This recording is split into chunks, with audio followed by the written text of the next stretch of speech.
Hi, my name's Johnny Tarr. I'm a looping artist and I've been lucky enough to do a lot of traveling and playing a lot of music over the years. I've been looping for a long time and I've recently become more and more focused on just doing my looping. I'm very lucky that I get to do music for a living, and it's all because of Loop Pedal, basically, that I'm able to do that.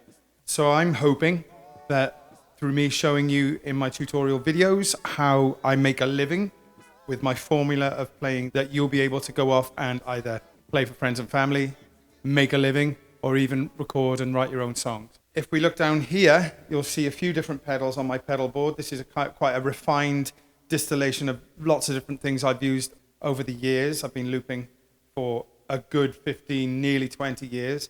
And I've used various different constructions of pedal boards, different instruments, but this is what I use now and what I have been using for a long time. You don't have to have all these things to do a lot of what I'm going to show you in my tutorial videos, but I would say, obviously you need a loop pedal, a loop station. I use the Boss RC300.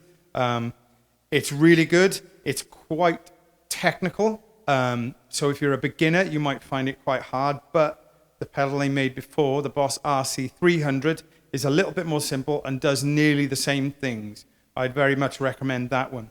There are lots of other different loop pedals you can use, which will probably do very similar things, and you can apply some of these techniques that I'm going to show you too. And I will add some of those in the description of the video below, and links to where maybe you can get hold of them. The other thing I'd say was essential is an octave pedal. This is my favorite that I've used over the years, but there's lots of great octave pedals out there. I'll add another list of some other alternatives. This is the Boss Super Octave OC3. All the Super Octave by Boss are pretty good, but this is the one I've happened to have been using. These other things, this is actually a bass effects pedal. Also works on the guitar. So on the guitar as well. That's like a little compressor I've got on, but it's got many effects on it. This is an amp modeler, delay, amp simulator with reverb and drive and EQ in it. There's a distortion or lead kind of, and a boost. This one sadly doesn't have a tuner in it, which a lot of them do. This is the Fly Rig by RICHIE, which I've been using for a while. So I've got, because it doesn't have a tuner, I use this tuner over here because you've got to keep it in tune. I recently did a wedding, and I was supposed to play their first dance on guitar, and literally I played the first chord, string snapped, the whole family's looking at me, and the whole guitar's gone completely out of tune. So have a tuner handy is all I can say. It'll save you a lot of blushes.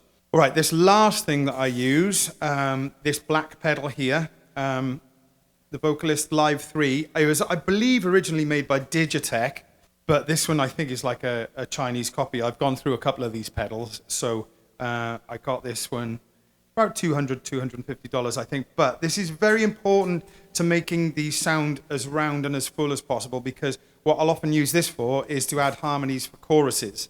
So, da da da da da da, da da da da da da da da. Adds a really nice fullness and a fatness, and it will follow along with your voice, and it will copy the chords that your guitar's playing into it and give you those perfect harmonies. It really is amazing, this thing. Like I said, there are alternatives for all of these things I'm using. There are cheaper alternatives. There are more expensive alternatives. I will list all of my equipment in the description, and I will also list alternatives that you can use. Obviously, you're going to need a guitar, but you could be a pianist. You could, in fact, just be a vocalist and build songs like that. The very first person I saw was a guy called Beardy Man in the UK, who inspired me to do this, but he was just a beatboxer, and he would do full shows with just him and his vocals, and it was really quite amazing. And I thought, well, I've got a few instruments I can play, so maybe I can turn it into a multi-instrumental looping thing. The other thing I have is my saxophone, but that's because I'm not a great guitarist, and my soloing on guitar is not great, so I use saxophone, which I actually did my music degree on, as my solo instrument. But yeah, if you're a great guitarist, you're not going to need a saxophone, and you can play your solos, and you can kind of show off a bit on guitar. That's brilliant. I love it. So these are all the things that I use that I find have been the most useful things to me over the last 5 years, making a living playing music, which I have this pedal board to thank for. Any questions you have, please put them in the comments, and I will do my very, very best to answer everything, because I want to be able to send people out who've watched my videos to be able to go out and play live, play for their friends, play for their family, play for events, and hopefully even make some money doing it. So I want to transfer that knowledge to you, so please ask any questions you want, and I hope you enjoy the rest of my videos.